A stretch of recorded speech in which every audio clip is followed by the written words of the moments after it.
नमस्कार मैत्रिणींनो, आज आपण बनवणार आहे रसमलाई. हलवाई स्टाईल परफेक्ट अशी रसमलाई आपण बघणार आहोत. आणि घरच्या घरी कमी खर्चात जेवढी आपण बाहेरून विकत आणतो त्यापेक्षा कमी खर्चामध्ये भरपूर अशी घरी रसमलाई बनवून तयार होते आणि आपण रसमलाई पोट भरून खाऊन त्याचा मनसोक्त आनंद घेऊ शकतो. तर तुम्ही ही रसमलाईची रेसिपी माझी बघून घरीसुद्धा रसमलाई बनवू शकता आणि आपली रसमलाई परफेक्ट बनवून तयार होत आहे. थोडा माझा घशाचा प्रॉब्लेम आहे, थोडं मला व्हायरल इन्फेक्शन झालेलं आहे, सो तुम्ही माझ्या आवाजाकडे लक्ष देऊ नका. माझा आवाज थोडा चेंज झालेला आहे. सो मी इथे 1 लिटर दूध घेतलेलं आहे. हे कच्चे गाईचे दूध आहे. तुम्ही म्हशीचं दूधसुद्धा वापरू शकता. काहीच हरकत होत नाही, काहीच आपली रसमलाई बिघडत नाही. तुम्हाला जे दूध अवेलेबल झालं ते दूध तुम्ही घेऊ शकता. इथे मी कच्चं दूध घेतलं आहे. दुधाला छान मस्त अशी उकळी आणून घेतलेली आहे आणि या दुधावर आपल्याला साय जमू द्यायची नाही आहे.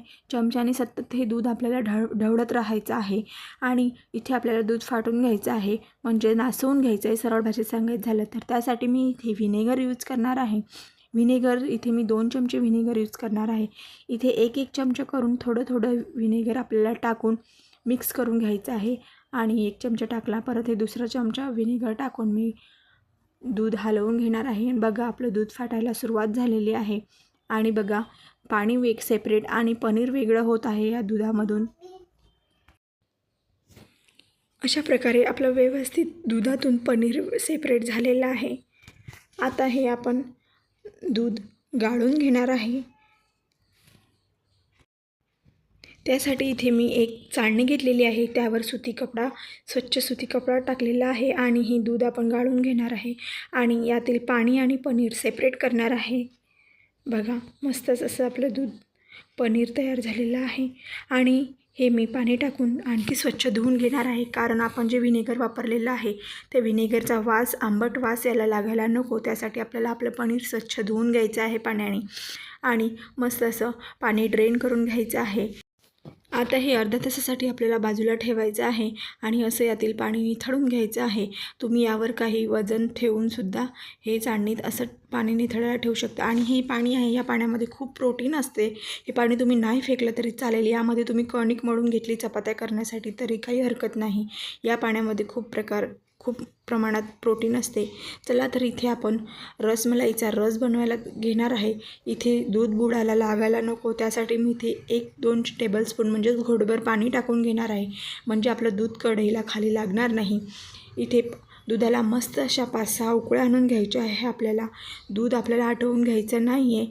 आपल्याला दुधाची कन्सिस्टन्सी, थिकनेस पातळच हवा आहे, कारण रसामध्ये टिक्कीमध्ये आपलं दूध शिरायला हवं. इथे मी छान असं मस्त केशर टाकून घेणार आहे आणि केशरचा सुगंध आणि रंग अप्रतिम आपल्या रसमलाईला येतो, म्हणून मी इथे केशर टाकून घेणार आहे.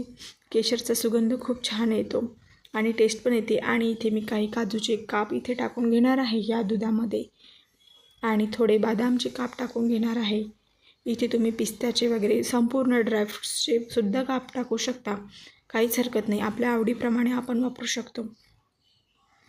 आणि बघा इथे मस्त 2 ते 3 विलायची बारीक करून टाकून घेणार आहे. विलायची पूड टाकून घेणार आहे मी इथे मस्तच. आणि हळूहळू आपल्या केशरचा पण रंग यायला सुरुवात झाली आहे. जर तुमच्याकडे तुम्ही केसर सिरपसुद्धा टाकू शकता किंवा फूड कलरसुद्धा टाकू शकता, त्याने पण आपल्या रसमलाईला छान येल्लोइश कलर येते. येल्लो कलरसाठी फूड कलरसुद्धा तुम्ही वापरू शकता. इथे मी केसरच वापरलेला आहे. बघा मस्त अशी आपली रसमलाईचा रस बनवून तयार आहे. बघा छान अशी मस्त उकळे काढून घ्यायचे आहे आपल्याला. आणि सगळ्यात शेवटी आपल्याला साखर टाकायची, कारण साखरने आणखी दुधाला पाणी सुटेल आणि परत आपले उकड्या आलेल्या ज्या दुधाला आहे ते मेहनत आपली वाया जाईल आणि परत पाणी दूध होईल आपलं जास्तच. आपल्याला मीडियम दूध पाहिजे, जास्त घट्ट पण नको आणि जास्त पाणी पण नको. सो मी इथे सगळी माझी रसमलाईचा रस बनवून तयार झाल्यानंतर साखर टाकलेली आहे आणि साखर टाकल्यावर जास्त उकळू द्यायचं नाही आहे आपल्याला, जस्ट अर्धी उकळी येऊ द्यायची आहे. आणि त्यानंतर आपण इथे आपली टिक्की बनवायला घेणार आहोत. इथे बघा आपल्या पनीरमधलं पाणी पूर्ण ड्रेन झालेलं आहे आणि बघा अशा प्रकारे आपलं पनीर दिसत आहे आणि हे दाणे पनीर दिसत आहे आपलं. याला आपण छान मस्त असं चुरून घेणार आहे.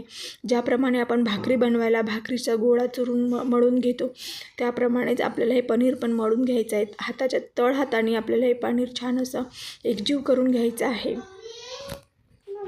आणि आपल्या टिक्कीला चांगलं बॉन्डिंग येण्यासाठी आपण इथे 2 टेबलस्पून मैदा टाकणार आहे. मैदा ऑप्शनल आहे, तुम्हाला वाटलं तर तुम्ही टाकू शकता, नाही टाकलं तर तरी पण काहीच हरकत नाही.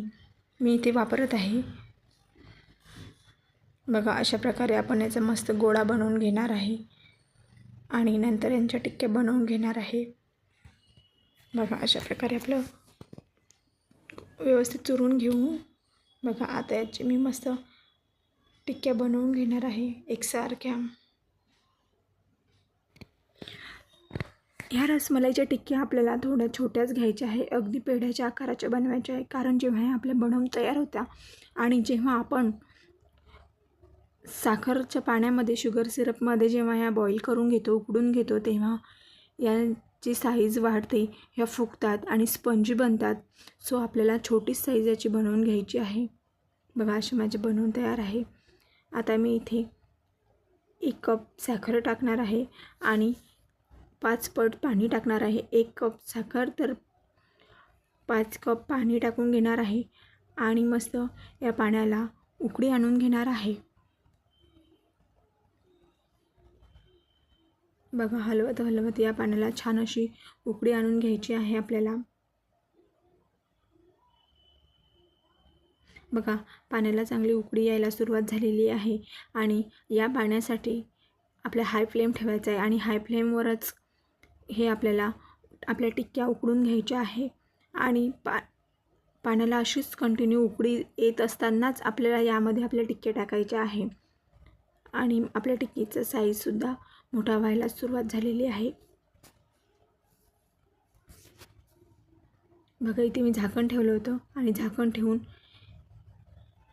5 मिनटं हे उकळवून घेतलेले आहे आणि परत हे पलटवून घेत आहे आणि परत 5 मिनटासाठी झाकण ठेवणार आहे आणि परत उकळून घेणार आहे. बघा आपली टिक्कीची साईज मोठी झालेली आहे. आधी आपण किती छोटी छोटी बनवली होती. परत मी इथे झाकण ठेवणार आहे आणि 5 मिनटासाठी उकळून घेणार आहे. बघा किती फुगल्या आहेत आपल्या, अगदी अशा स्पंजी झालेल्या आहे आपल्या टिक्क्या. आपली अशी परफेक्ट रसमलाई बनणार आहे. सो तुम्ही ही नक्की ट्राय करा. बघा आणखी 5 मिनिट मी इथे उकळून घेणार आहे. बघा आपल्या टिक्क्यांची साईज किती मोठी झालेली आहे, तुम्ही बघू शकता. अगदी छोटे छोटे पेढेसारखे बनवलं होतं मी, आता हे किती मोठे दिसत आहे. बघा अशा फुगलेले आहे. आता इथे मी थंड पाणी घेतलेलं आहे, त्यात मी बर्फ टाकलेला आहे आणि यात मी लगेचच ह्या टिक्क्या टाकणार आहे गरम पाण्यातून काढून. कारण की याची प्रोसेस जे आहे बॉईल होण्याची ते थांबायला हवी, कारण पाण्यात थंड व्हायला वेळ लागेल, म्हणून मी थंड पाण्यात टाकत आहे. आणि हे स्पंजी व्हायलासुद्धा आपल्याला मदत होईल, म्हणून मी थंड पाण्यात टाकते. हे तुम्ही नाही टाकलं तरी चालेल थंड पाण्यात. बघा हे रसमलाईचा रस आपला बनवून तयार होता. आता इथले पाणी ड्रेन करून आपण आपल्या टिक्क्या दुधामध्ये सोडणार आहे, रसमलाईच्या रसामध्ये सोडणार आहे आणि अशा पद्धतीने आपली झटपट आणि परफेक्ट रसमलाई बनवून तयार होत आहे. बघा मस्तच. आपण बनवलं की खायला आनंद पण छान येतो. ही आपली रसमलाई बनवून तयार आहे आणि या टिक्क्यांमध्ये रसमलाईचा रस ॲब्झॉर्ब होण्यासाठी हे 7 ते 8 आपल्याला असंच ठेवावं लागेल, फ्रीजमध्ये ठेवायचं नाही. बघा 7 ते 8 तास झालेले आहे. इथे मी तुम्हाला सर्व करून दाखवत आहे. मस्तच आपली रसमलाई बनवून तयार झालेली आहे आणि आपल्या टिक्कींमध्ये रसमलाईचा रससुद्धा छान ॲब्झॉर्ब झालेला आहे, दिसतच आहे आपल्याला आणि खूप अप्रतिम टेस्ट आलेली आहे.